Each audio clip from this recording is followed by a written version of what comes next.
بسم اللہ الرحمن الرحیم۔ خواب کے سچا یا جھوٹا ہونے کی علامات۔ حضرت قاری محمد طیب صاحب رحمۃ اللہ علیہ دارالعلوم دیوبند سے کسی نے سوال کیا کہ عموماً خواب تو آتے رہتے ہیں مگر رؤیائے صادقہ کی کوئی علامت بھی ہے جس سے آدمی خواب کی سچائی محسوس کر سکے؟ حضرت حکیم الاسلام رحمۃ اللہ علیہ نے فرمایا کہ یہ کسی کتاب میں تھوڑے ہی لکھا ہے کہ یہ سچا خواب ہے یا غلط ہے، بلکہ آدمی اپنے وجدان سے سمجھتا ہے کہ یہ سچا خواب ہے یا بخارات ہیں۔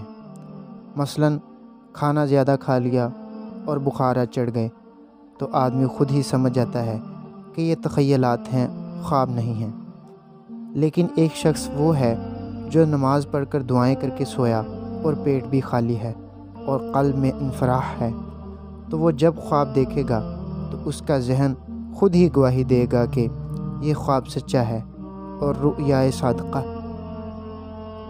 کی ظاہری علامت یہی ہے کہ آخر شب ہو اور سہانا وقت ہو، مثلاً فجر کا وقت ہو۔ اس وقت قلب میں ایک قسم کا انفراح ہوتا ہے، خواہ وہ سو ہی رہا ہو، وہ عالم غیب کی طرف متوجہ ہوتا ہے۔ سائل نے سوال کیا کہ حدیث شریف میں ہے ترجمہ، یعنی جس کی بات سچی ہوتی ہے اس کا خواب بھی سچا ہوتا ہے۔ حضرت نے فرمایا یہ تو ظاہر ہے کہ جب آدمی سچا ہوتا ہے تو نیند میں بھی سچا ہوتا ہے، اور جھوٹا آدمی نیند میں بھی جھوٹا ہی ہوتا ہے، اس لیے وہ نیند میں بھی جھوٹ بولتا ہے۔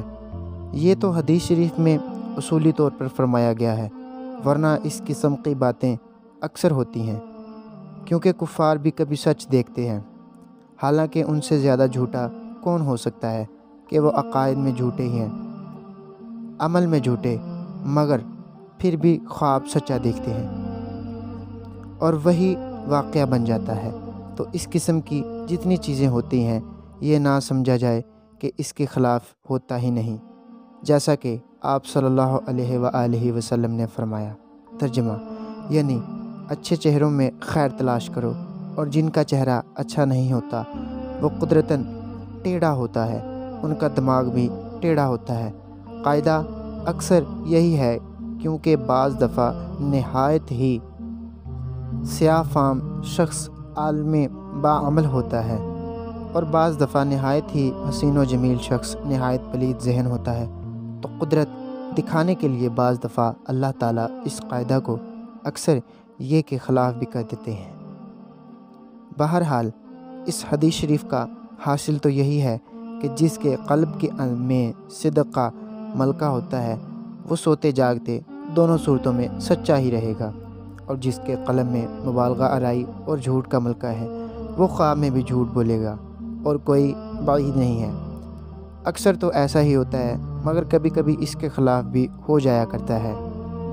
ترجمہ، اس کا مطلب یہ ہے کہ سچ اور حق کا تعلق عالم غیب سے ہوتا ہے۔ یہ دنیا تو جھوٹ کی جگہ ہے، یہاں پر تو معلمہ سازی ہے، لیکن جس کے دل پر سچائی ہوگی وہ سچی ہی باتیں کرے گا، لہٰذا عالم غیب کی طرف اس کی رجوع ہوگی، اور چونکہ خواب کا تعلق عالم غیب سے ہے تو سچا خواب بھی وہی دیکھے گا جو سچا ہوگا۔ ناظرین، مزید اس طرح کی اسلامک ویڈیوز دیکھنے کے لیے ہمارا چینل سبسکرائب کریں تاکہ ہماری ہر نئی ویڈیوز آپ تک پہنچ سکیں۔ شکریہ۔